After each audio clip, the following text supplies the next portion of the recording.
Some of the richest men in the world have already become even richer as a result of President-elect Trump's victory. According to the Bloomberg Billionaires Index, the net worth of Elon Musk, one of Trump's most vocal allies, increased by more than $26 billion. And that was just yesterday. The wealth of Oracle co-founder and fellow Trump supporter Larry Ellison grew by nearly $10 billion. And the net worth of Amazon founder Jeff Bezos jumped by more than $7 billion. Reed Albergotti joins me now. He is the technology editor at Semafor. It's great to have you with us. By the way, he recently wrote an article called Elon Musk is Tech's biggest winner, or big winner, rather, in the U.S. election. Why is Elon the big winner? Well, I mean, as everybody sort of knows at this point, he's really allied himself with Trump, right? And he's clearly going to be kind of the favorite. He also has a lot of government businesses, right? Government contracting businesses, SpaceX, contracts with NASA. Tesla obviously has a lot of, they've benefited from government subsidies, but they could also benefit from actually tariffs, that could prevent Chinese competitors from, coming into the US and other areas.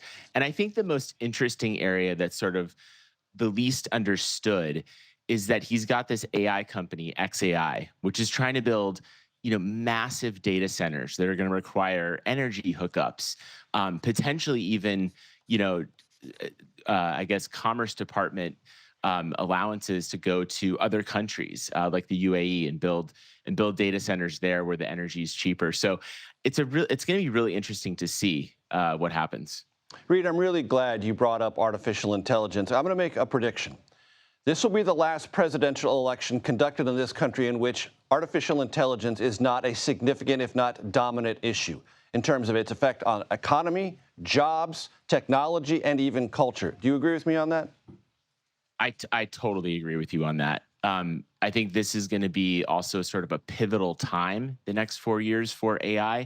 I think there's, we're in a race with China. The U.S. is in a race with China. I think the Trump administration is going to want to, dominate in AI, and the policies that they choose to kind of reach that goal are just, it's unpredictable, but I think will be a huge deal out here in Silicon Valley.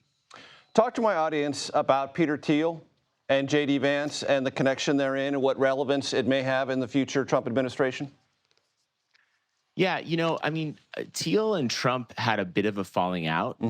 I think J.D. Vance is, who's kind of a protege of Thiel's, is kind of like the way back in, I guess, to the Trump circle. But I hear less about Thiel these days when it comes to this administration.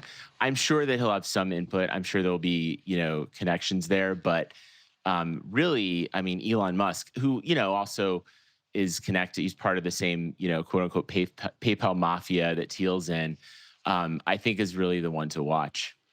And when you say Elon is the one to watch, do you expect him to have a seat, a regular seat, either directly or indirectly at the governing table in a Trump administration?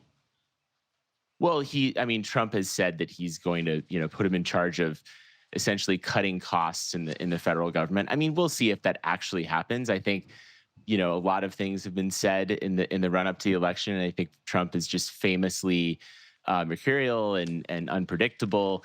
I've heard some people predict that, they both have giant egos and they will eventually clash and have a falling out. I have no idea if that's true, but I get a sense that this is less about Elon, I think having a seat inside the government and more about how his sort of empire of businesses will benefit from, I think, favorable treatment that I think is somewhat logically expected, just given how, he put tens of millions of dollars into, these super PACs that supported Trump. Reed Albergotti, thank you very much for your perspective. Really valuable.